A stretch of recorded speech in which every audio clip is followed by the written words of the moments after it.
Attention! Go!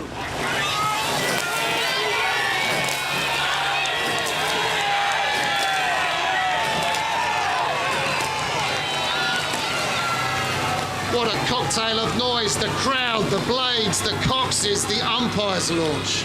That was incredible. The noise off the blocks there, everybody going absolutely crazy on the bank. This is the race of the day. The two top eights in the world, gladiatorial racing down a track, one against one. It doesn't get any bigger than this, and this is going to go right to the end. This is going to go to the wire.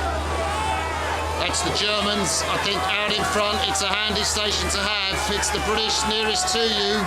The world champion 8, Hansa. We're looking at the German stroke man, Martin Sauer, the cox, looks across and he's going to tell his crew he has an advantage over Phelan Hill, the British cox. Not much love lost between these two men. But the good thing about the British 8 is that they're stronger in their middle base pace. That is what they're renowned for, is they just grind it out and they're always good at moving on the second half. The Germans just seem cleaner and slicker out the blocks, and then they get into their rhythm that looks very dynamic, and it's just very physical. The British crew, they're such strong guys, so it looks for them to use their power into this headwind. And the British 8 will be loving this start. Normally the Germans lead them out, and in the middle of the course it's the British come through, but I would be very surprised if Germany win the race from this position. Yeah, that is a big commitment the British crew just did there to make sure they didn't lose too many men or lose contact with the Germans. They've stayed beside them, and then they can really open up with their strongest part of the race, which is the second part. And you can see a shot of the man in the dark blue of Oxford University, this year's president, Constantine Deludis. The strong man has come back into the boat, and the British just beat these Germans 2 weeks ago in Varese. It was a nail-biting race, but I think they've got stronger with Deludis back in the British 8, Mark. Yeah, he has to add something to the crew. He's such a talented guy. You know, he comes into the crew, everybody believes in him. He's been so successful at school level, under 23, and now senior level. So he will add an air of confidence to the crew as he's come back into it. So they'll be expecting more than what they had a couple of weeks ago when they raced at the World Cup in Varese.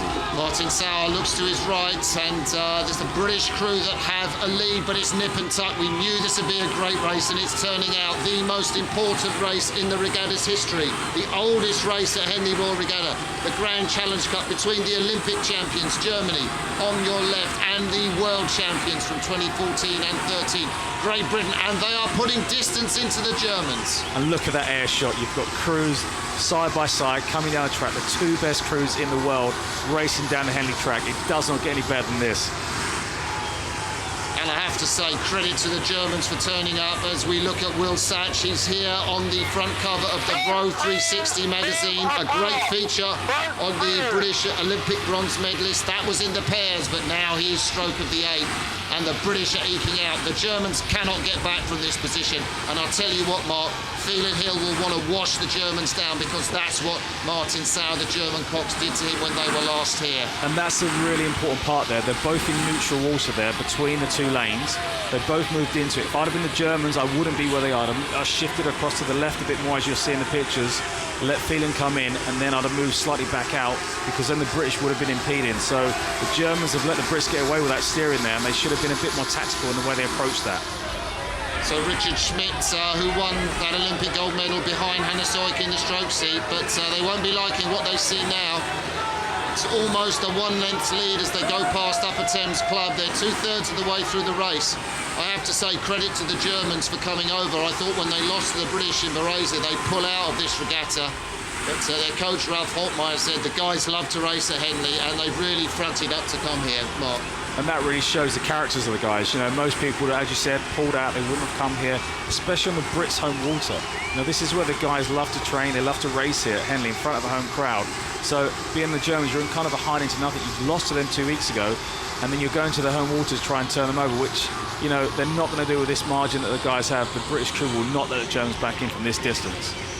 I think from the first intent, where you saw that massive puddle from Molesey's Mo Sabihi, the first stroke of the race, you knew that Britain were going to take it to the Germans. Running down the British boat there, we have in the stroke seat Will Satch, then behind him George Nash, Alex Gregory, the double Olympic, or the Olympic champion in men's fours, Then Molesey, the big man from Molesey Boat Club.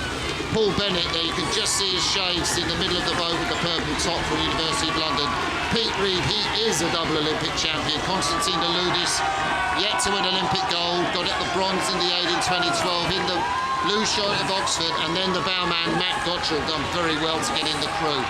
And this is fantastic. Look at the boys, they must be loving this, Mark.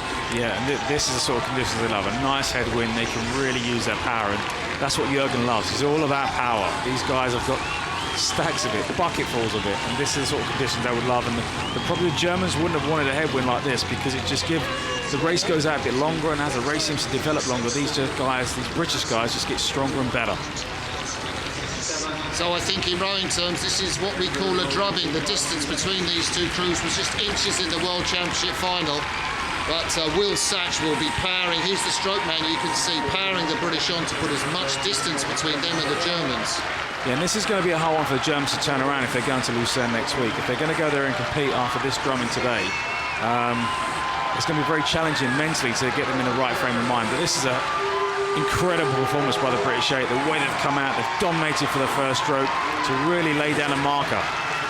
And the thing about the British, they get quicker when they go away on training camp before the World Championships. They do more sprint rowing, and they will get quicker than this for the World Championships in September. And that's what I've always said about the British team. We get better from the last World Cup to the World Championships or Olympics. So Great Britain win the Grand, and they don't just win it, they destroy the Germans. And you can see what it means to Phelan Hill. He's up out of his seat. The Germans came here. Gamely came here. I thought perhaps they might miss this World Cup and turn up at Lucerne. 3 cheers the British give. The race of the day, it was the performance of a lifetime, really, because putting a clear water on the Olympic champions is not something you see every day, and this is an amazing British 8.